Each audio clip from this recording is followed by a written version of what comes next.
Hello, in this video I want to show you how to take macro photos with Samsung Galaxy A23.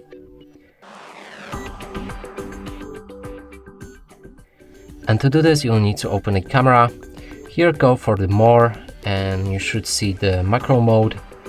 Select it and now place and hold your camera 3 or 5 centimeters away from the object, and it's about like that. It works very well with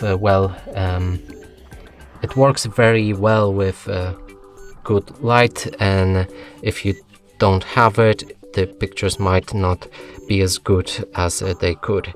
So be sure to give it a good light, and also hold your camera very still when taking the picture, like this. Now we can open this image and zoom in, and you can see every bit of detail on it. And that's it for this video. Hope you like it. Please consider subscribing to our channel, leave a like and a comment below.